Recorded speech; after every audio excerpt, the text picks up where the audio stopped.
रसूल सल्लल्लाहु अलैहि वसल्लम फरमाते हैं अपने सहाबा से, ऐ मेरे सहाबा, कुछ ऐसा दौर आएगा कि जब रात होगी तो सुबह को ये बातें होंगी, हदीस पाक का मफहूम है, सुबह को ये बातें होंगी कि फला मोहल्ले में फला कबीले का मकान धंस गया जमीन के अंदर, फला कबीले वाले जमीन में धंस गए, फला कबीले वाले जमीन में धंस गए। अल्लाह अकबर। सहाबा किराम ने अर्ज़ किया, रसूल अल्लाह, हमारे माँ बाप आप पे कुर्बान, वो कबीले वाले जो धंस जाएंगे, जमीन में धंसना किस वजह से होगा? अल्लाह के रसूल फरमाते हैं, उनके यहाँ शराब कसरत से पी जाएगी, उनके यहाँ गाने कसरत से सुने जाएंगे, उनके यहाँ ज़िना की कसरत होगी, रातों रात उनके मकानात जमीन में धंस जाएंगे। आप हकीकत का एतराफ़ क्यों नहीं करते? बड़े बड़े शहरों में बिल्डिंगें जमीन में धंस रही है, जमीनों के अंदर बिल्डिंगें बैठ रही है, मकानात बस्ती के बस्ती अंदर धंस रही है। कोई कहता है बारिश की वजह से हो गया, कोई कहता है पिलर कमजोर होने की वजह से हो गया। याद रखो, अपने गुनाहों का वबाल दूसरों की गर्दन पे रखना छोड़ दो। मेरे आका सल्लल्लाहु अलैहि वसल्लम के दीवानों, अल्लाह के हबीब अलैहिस्सलाम ने ये नहीं फरमाया, मेरे आका इरशाद फरमाते हैं, मेरी उम्मत में भी लोग जो है चेहरे बदले हुए देखेंगे, लोगों के चेहरे क़यामत के दिन इस हाल में होंगे, वो कुत्ते और सुअर की तरह चेहरे लेकर के उठेंगे। अर्ज़ की, या रसूल अल्लाह, उनका गुनाह क्या होगा? कहा, वो गाने कसरत के साथ सुनेंगे और वो शराब पीने के बाद तौबा के बगैर मर जाएंगे। आपसे पूछना चाहता हूँ, शराब की बोतलें भी हाथों में होगी और नबी का दामन भी हाथों में होगा, ये कैसे हो सकता है? अल्लाह अल्लाह। मेरे आका सल्लल्लाहु अलैहि वसल्लम के दीवानों, आज कैफियत क्या है आप जानते हैं? शराब पीने वाले का ईमान कितना खतरे में है। अल्लाह के रसूल अलैहिस्सलाम फरमाते हैं, जब कोई शराब पी रहा होता है या ज़िना कर रहा होता है, उसका ईमान ऐसे ही उतार लिया जाता है जैसे बंदा अपना कुर्ता उतार लेता है, जैसे बंदा अपने कपड़े उतार लेता है। अल्लाह के रसूल अलैहिस्सलाम फरमाते हैं, चोरी करते हुए, ज़िना करते हुए, शराब पीते हुए इंसान मोमिन नहीं होता।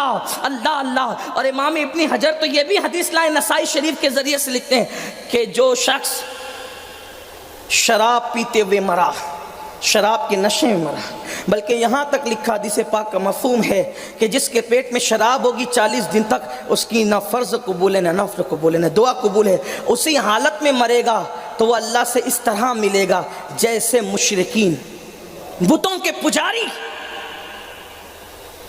एक मकाम पर लिखा कि जो शराब के नशे में मरा वो कुफ्र में मरा। उसकी तौज़ी और तशरीह करते हुए मुहद्दिसीन ने कहा, मतलब ये है कि उसने काफिरों जैसा काम करते हुए मरा। लेकिन अल्लाह के रसूल अलैहि सलाम की हदीस तो यही है। आपसे पूछना चाहता हूँ, ये जो आज उम्मत के सर पर मुसीबतों के बादल मंडरा रहे हैं, हुजूर की दूरी, हुजूर से दूरी की वजह से। और दूरी क्यों है? ये दूरी नहीं है कि तुम मकराना में और हुजूर का मज़ार अक़दस मदीना शरीफ में, ये कोई दूरी। अगर इसी को दूरी कहते तो फिर हज़रत उवैस को आप क्या नाम देंगे? क्या बात? उवैस करनी को क्या नाम देंगे आप? हर सहाबी तो मदीने मुनव्वरा में नहीं रहते थे। तो बात असल जिस्म की दूरी कोई दूरी नहीं है, दिलों की दूरी। दिल दूर हो गए इसीलिए शराब रिवाज पर है।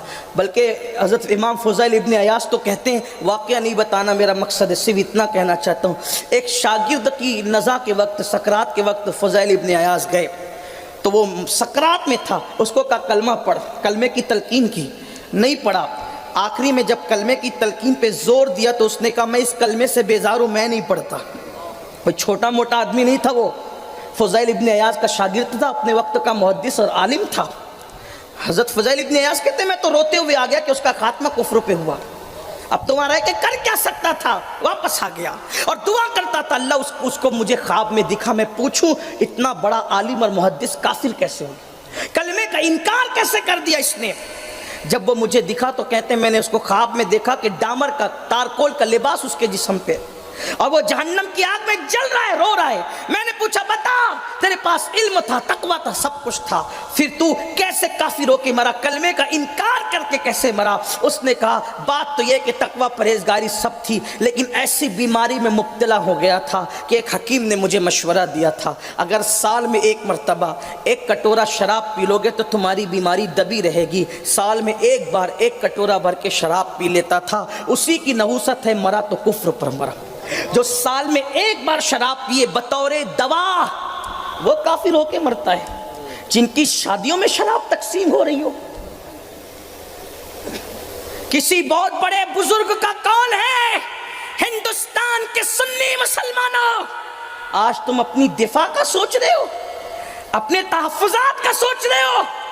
فرمایا گیا کہ جس قوم کو اللہ اس کے رسول کے فرامین نہیں سدھارتے، پھر اس قوم کی گردنوں پر کافروں کی تلواریں آتی ہیں۔ جلسے انعقاد ہوتے رہے، محفلیں سجتی رہی، ہم نے اپنے آپ کو کتنا تبدیل کیا، ہم نے اپنے آپ میں کتنا انقلاب پیدا کیا۔ کیا آج مسلمانوں کے 16 17 سال کے بچے شادی سے پہلے زنا کے اڈوں کو آباد نہیں کر رہے؟ اب تو حالت یہ ہے کہ شادی شدہ عورتیں بھی زنا کاری کی طرف بڑھتی جا رہی ہے۔ یہ سیریلوں کی نحوست ہے، یہ فلموں کی نحوست ہے، یہ انٹرنیٹ کی نحوست ہے کہ اللہ اکبر اب زنا عام ہو رہا ہے۔ کیا تمہیں نہیں پتا، تمہیں نہیں معلوم؟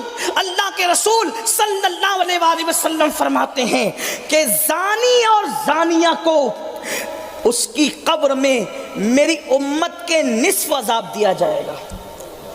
امت سمجھ رہے ہیں آپ؟